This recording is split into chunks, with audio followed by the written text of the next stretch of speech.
Hey everyone, welcome back to the channel. As you can see from the title, we are going to be talking about GTA and the hopes by video game companies out there that GTA is going to be charging a whopping $100, well, $80 to $100 for GTA 6 if it does release this year. This comes from Epi Leon CEO Matthew Ball. He said Rockstar Games is guaranteed a mega hit and could reestablish packed video game prices after decades of deflation despite rapid cost growth. And this is an article coming from IGN.com. I know everyone's favorite article, but everyone's reporting on this. It's not like we can get any of that good old IGN bias in there, but GTA 6 is due out in the fall for PS5, Xbox Series X and S, and kind of maybe with recent reports that the Switch 2, I should say, with its AI generated upscale and everything like that, can compete with the S. Maybe we're gonna get this for the Switch 2 as well. Who knows? But yeah, GTA 5 was record-breaking, $3 billion in its first year of sales alone, with $1 billion in pre-orders. And so, because GTA is going to be a hit, it's going to be one of the best-selling games of 2025 and probably 2026 too. Ball has reported that some game makers hope that GTA 6 will be priced $80 to $100, breaking the $70 barrier and helping $50 titles to move up to $60, $60 to $70, $70 to $80, etc. So that's all for that article that I really need to read about that, because now I'm going to give you my opinion on the subject. I know there's been this ongoing debate, and I have no idea why people defend these video game companies for raising the prices, saying like, "Oh well, they were at $59 for so long in inflation, and then even some cart titles cost $60 to $70 back in the day," which is true, but cartridges did cost more. CD-based, DVD-based games cheaper to produce. Yes, and in that IGN article, as I read, game costs have risen also, but a lot of those game costs are due to bloat. A lot of fans have demanded for their $60, they want 40-hour games, and for whatever reason, game companies give us the 40, 50 hours for games, but they do it in a lot of bloat. Like, I was playing, as I've talked about Assassin's Creed games on this channel before, I tried Valhalla. That was the first Assassin's Creed game I'd picked up in years, because I always seem to do that. I play an Assassin's Creed game, get bored with it or don't like it at all, get rid of it, and then come back a few years later to see if I enjoy it, and I never have. But I tried Valhalla out, and I played it for a good bit, but there's so much bloat to Valhalla. Like, that game could have been a nice, tidy, 20-hour game, but they're like, no, you have to do everything and do all these things that don't really affect the story at all, and there are too many games like that. So if that's part of your rising costs as a game maker, don't do that. Don't have a bunch of bloat. It will save you time and money. I mean, if it saves you time, it will save you money, because you're not paying developers and artists and things like that to add this extra garbage to the game. Like, I don't do too many multiplayers anymore. I like a good, solid single-player story game. And like Alan Wake 2 coming in a nice, tidy 10 to 12 hours. I'm playing Diablo 4 right now. I think that's like 35 hours if you just do the story. It's like, hit that sweet spot somewhere between 10 and 25 hours, I think is really good for a single player game. So if you start adding more and more bloat and fetch quests and things that just don't need to be in the game, and that cause your cost to rise, that's on you. Because if you make a solid single player story game, that's going to sell.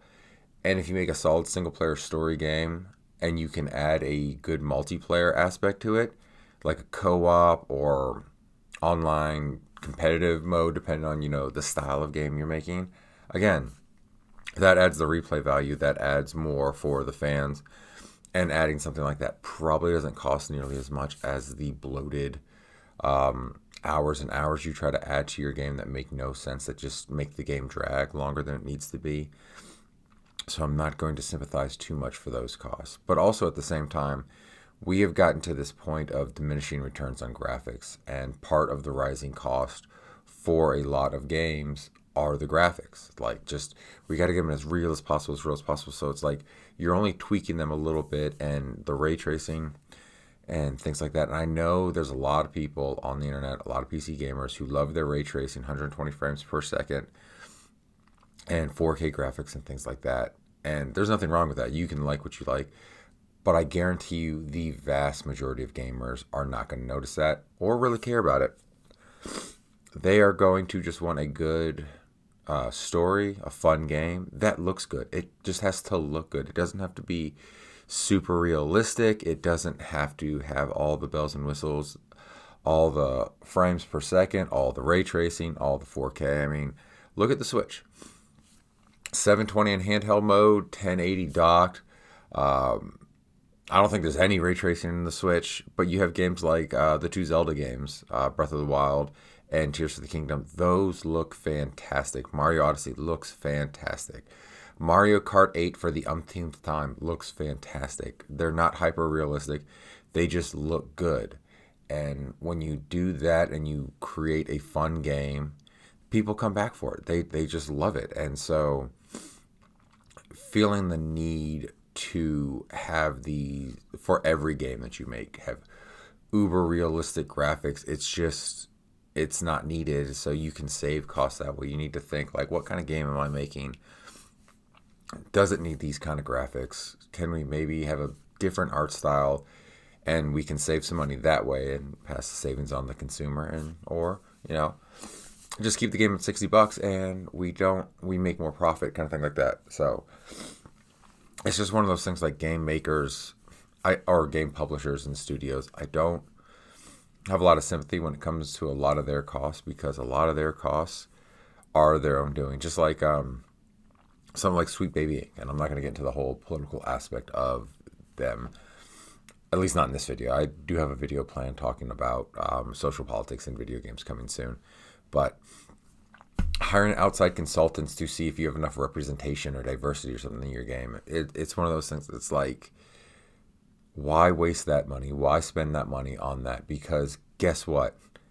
Anybody can look at your game and say, oh, this is all white people, or this is all men. Maybe we sprinkle something in there. That's if you want diversity. Again, gaming is an art form, so you choose what you want in your art when you make it. But at the same time, you don't need to hire an outside consultant to tell you if you have enough representation.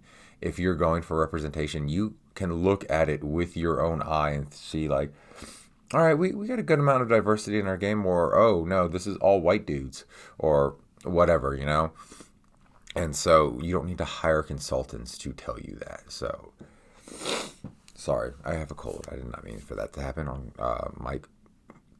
But yeah, so it's just like one of those things. It's like you're rising costs for no reason. And then you're complaining about like gamers don't want to pay $80 to $100 for a game. No joke, because the higher game prices go up, the more picky we're going to be about our purchases.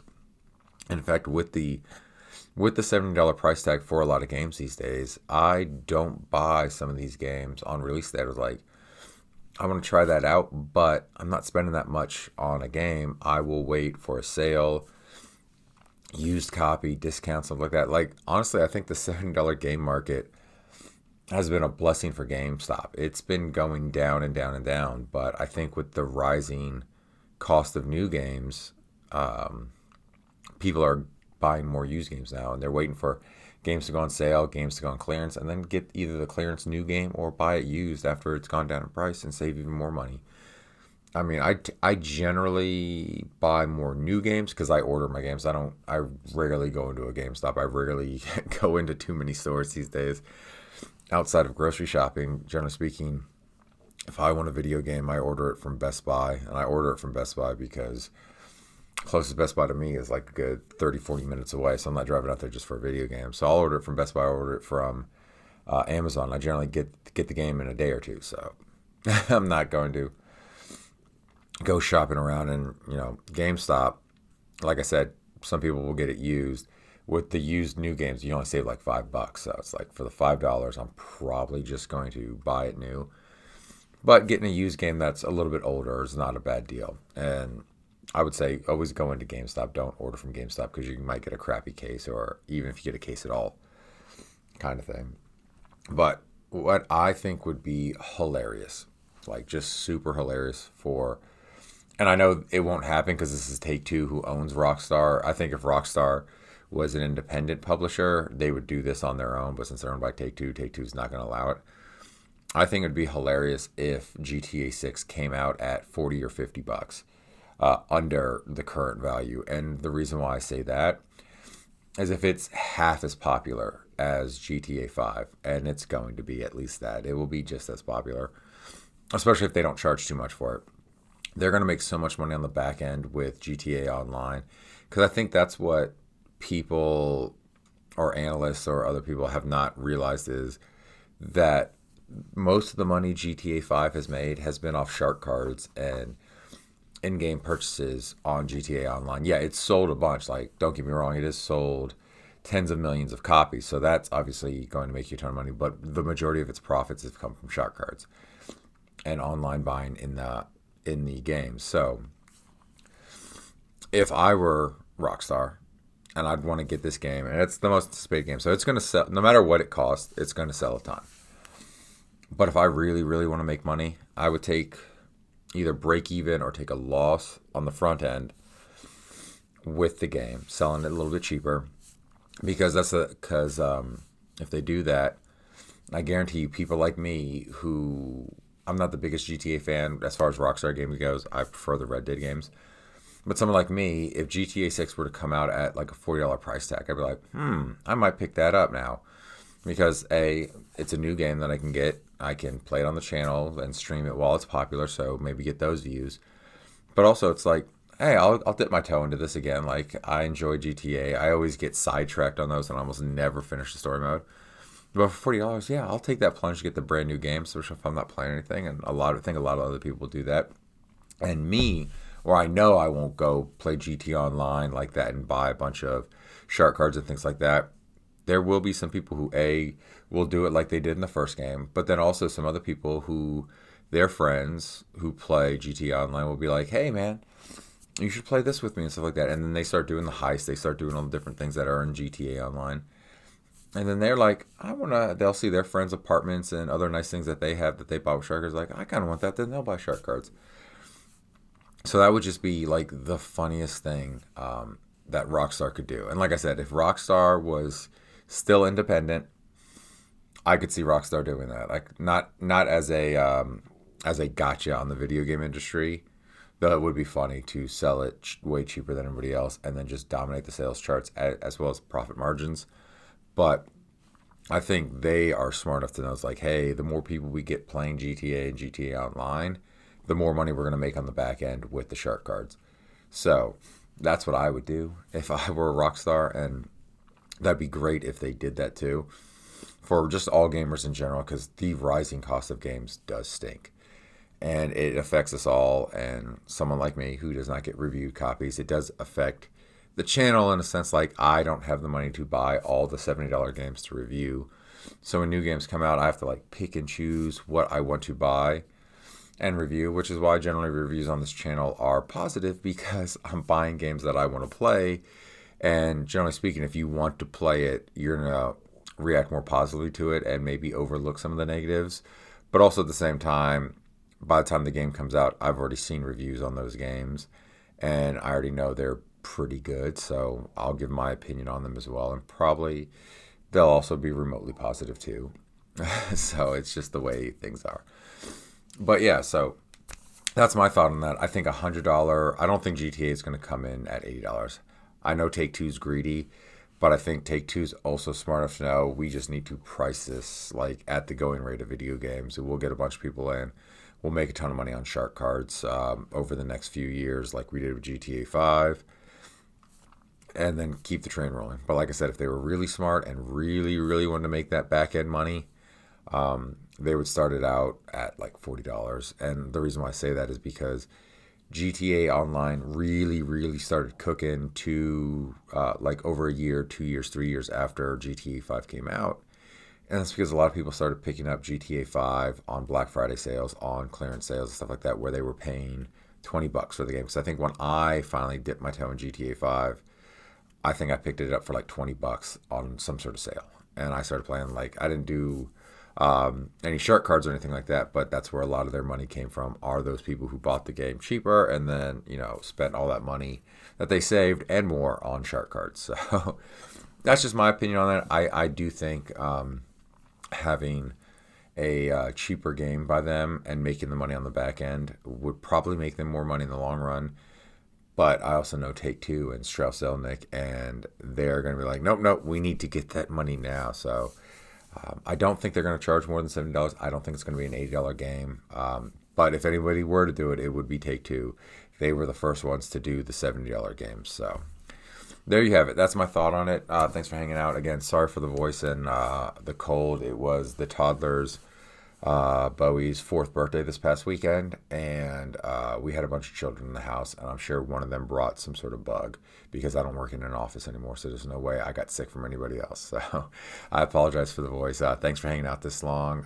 Don't forget to like and subscribe, and I'll see you in the next video. Take care now. Bye.